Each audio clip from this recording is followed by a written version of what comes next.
because this is the rematch between these two teams. Well, major adjustments, particularly since Meralco will be bringing back Cancino at saka si Brickman. Those two guys sat out the last two games. He's really there for the rebounding and for the putbacks.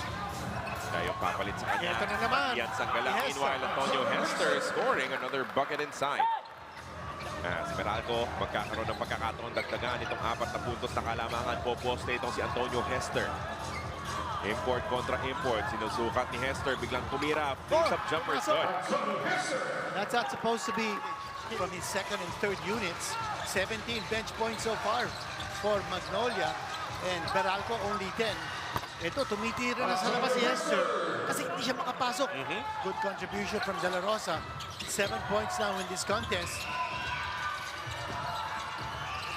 Hester, cross-court pass, pin down screen mula kay Bates. Pasok yung tres mula sa kanto, mula kay CJ Cancino.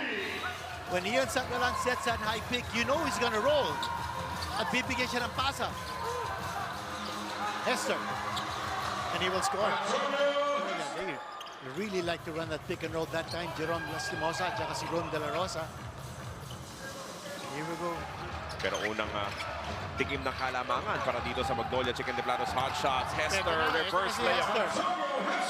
But that baseline is wide open para sa kanya. Dito sa larong ito, Barroca, hawak-hawak yung bola, ibibigay sa ilalim. May mismatch. Kumagat yung double team. Pupulutin ni Hopia. Pero hindi niya makukuha. And you know that foul is coming. So if you're Meralco, yes, take the shot. There's the shot. Hester, that's a third medium-range jumper that he has scored in this game. Hawak ng kalamangan heading into our second half of action. Antonio Hester, hindi lang puro loob yung kanyang inoopensa. Yung mga pagkakataon na pagbibigyan siya tumira from their mid-range na ipapasok rin naman niya as we are heading into our halftime break with the Meralco Bulls. Hester against Hopia, then they go to Chris Yusuf with a shot and the conversion. By the way, nakikita ko kanina si assistant coach ng Magnolia. Napakalapit na. You've got to mention that because grabe yung ginagawa niya, especially underneath the boards.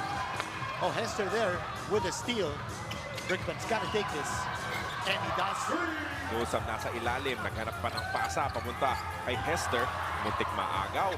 Brickman, same spot, same result. Second three of this quarter para kay Jason Brickman. Ginawa naman ng Meralco kay Buffett. Kanina we mentioned about the three-point shooting ng Meralco. For Magnolia, they're hitting 5 out of 8. That's a hot 62.5% for three-point distance. Of our third quarter, Cancino, double crossover. Inikot yung bola. Brickman, titira na naman. Pangatlong tres dito sa ating third quarter. 11 points. They take only 27% of their total shots from three. Pumapasok yung mid-range game dito si Antonio Hester. 4 na yan. Kontra dito sa Meralco for Magnolia. Still down though by 5 points, 66-61. Brickman, agresibong hinahanap yung kanyang opensa dito sa third quarter. Pero 5 lang ang hinahabol dito. Nakukunan ni Coach Eli Tenorio on the re-screen. Ganda ng pasa, patungo sa ilalim at Antonio Hester. Xavier sees no advantage there. Bibigay kay Buffett. Top of the key attack mula sa import ng Magnolia. Pero sinalubong ng help defense. Ganda ng timing mula kay Hester. Ang daming touches nun before Xavier Lucero got himself for 2 points. Biglang 15 yung abante. Sa wakas, sasagot na. Ito si Jason Brickman as he hits his fourth. Lastimosa miss. Brickman mula sa kanto naman. Isa pang tres para kay Brickman. He's been really hot.